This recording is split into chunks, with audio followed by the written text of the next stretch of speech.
Greetings, citizens, and welcome back to the Hidden Dagger Inn. In Alpha Phase 3.0, I had such high hopes for this stage, and while I've still managed to have fun, it's been rough.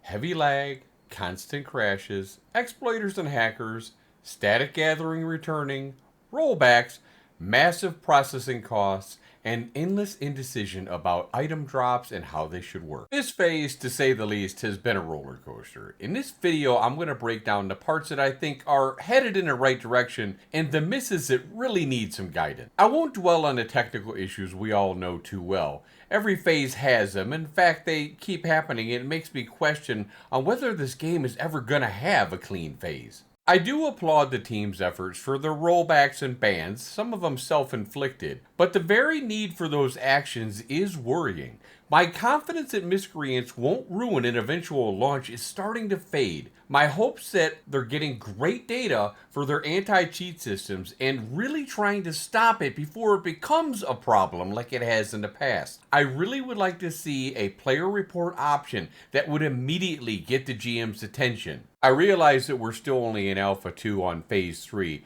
but it's important that we get this in right away or as soon as possible. The players are your best defense at finding this stuff really before it affects the economy. Some of the highlights I've enjoyed so far: the crate system and settlement reputation system. The new crate and reputation systems are really a welcome addition. They do, however, need a much clearer real-time indicator of diminishing return. So think Arcade, so players didn't waste their time chasing rewards that too many players have already turned in, bringing their long 2-hour walk down to where they'd get like half of the rewards they normally would. One of the things that's going to take the crate system to the next level is when we get the addition of mules. I can't wait for that. However, that being said, unfortunately, we have a problem with the blight and the corruption system that's currently in place. Crates are very exploitable. Players can simply use throwaway alts or guildies to kill them off and safely return their gear to them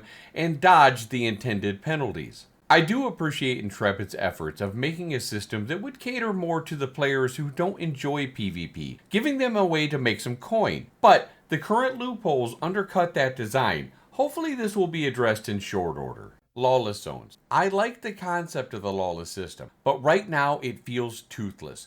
Beyond trophy drops, there's no compelling reward. They claim experience and drops are better, however, I have not found that to be the case. And even if that were the case, what's to stop a max level player who doesn't care about experience or loot from just going in and killing you anyway? I'd love to see something more akin to Arcade's conflict system, where activity boss kills, PvP fights, gradually pushes a region towards war. Visual indicators could warn a player when war is near. There would also be a time of peace as well, letting them decide when to risk a crate run or reroute. And if they haul crates through wartime, they should earn more. So to give players incentive, they really should bring in Arcade's honor points or DAOC's realm points into the game, where it's basically another form of currency if players choose to go that route. Here, we get nothing. So with little incentive, such as a small, easy to avoid area, most players are simply going to skip it. Caravans versus crates. Crates have effectively killed the once extremely enjoyable caravan system. Caravans are expensive material-wise, and with processing fees as high as they are, and a single player can stop them dead in their tracks, it makes little sense. The risk far outweighs the reward. If crates remain a solo-friendly option, Caravans should feel like a true event since it's an event system.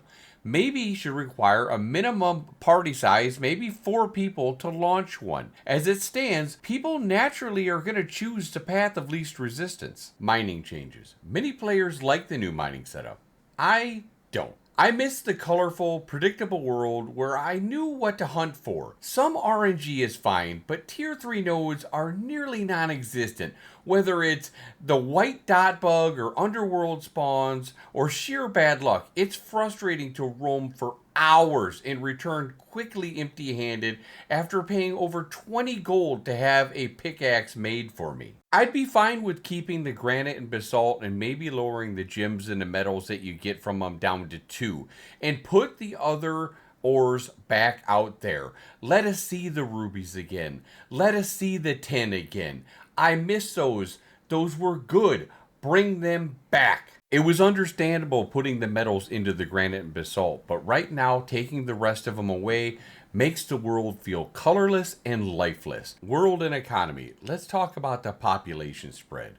Right now, the world of Vera feels very unbalanced. Nodes like Halcyon are ghost towns, while places like Winstead are overflowing. 249 taxes I have to pay. That's over a gold. Come on. Intrepid needs to incentivize movement, be it through quests, extra commission board rewards, anything to help underpopulated nodes grow. Right now, too much of the game is focused on certain parts of the Riverlands. Processing cost. I like the direction of the processing changes, but they've overshot, as usual. The first tier is reasonable, but apprentice level cost at 8 plus silver per reagent is just brutal. Cut that in half to keep the progression challenging without being punishing. Crafting and processing should be encouraged early, progressively getting more challenging as they go. Many players who hit level 10 in processing are not even level 10 in game yet, and they're already apprentice. And having to pay 8 silver when they probably don't have a gold to their name is a bit much to ask. It really sets their progress back. I know that the crafting and processing is set up for the long game, and I actually really like that. But let's leave that for journeymen and beyond. Tool crafting and crafting trust issues in general. Now, carpenters and weaponsmiths are probably going to hate this, but I'm going to say it anyway. Selling tools I think is great, but if we have the proficiency to use a pick or an axe or a sickle, we should be able to craft it ourselves like before. The current system asks players to trust strangers with their legendary materials in an open invitation to getting them scammed. Going to a guildie or someone you can trust or who you've seen in global over and over where their reputation precedes them is a good thing, but they're not always on. Sometimes, especially if you're solo, and there are a lot of them, they are left to asking in trade or global, looking for a weaponsmith or a carpenter, and then having to open a trade window hoping that this said person actually can do it. Now, I don't know if this has actually happened to anybody, but the way the current system is, it absolutely will happen. Not only for tools, but for anything else. They will make a throwaway character, claim they are a journeyman carpenter, and can make the tool for you. Without some way to gauge if they're actually telling the truth, if they can craft it or not, be it a karma system or a crafting ranking on the top of their icon, something to let us know that this person is trustworthy or is who they say they are before they make off with our legendary mats. I'm not sure if it's in the terms of service, but last time I checked, being a jerk is not necessarily going to get you banned. So if you give players the opportunity to screw you over, you can count on they will. Looking ahead. Finally, Margaret mentioned a possible fresh start maybe in November. I am all for it, even if it means Shoal eventually closes, because let's face it, whenever there's a fresh start, a lot of people are going to go to that one and the other server's slowly going to die. Alpha needs these resets. Every phase exposes economy breaking bugs and exploits.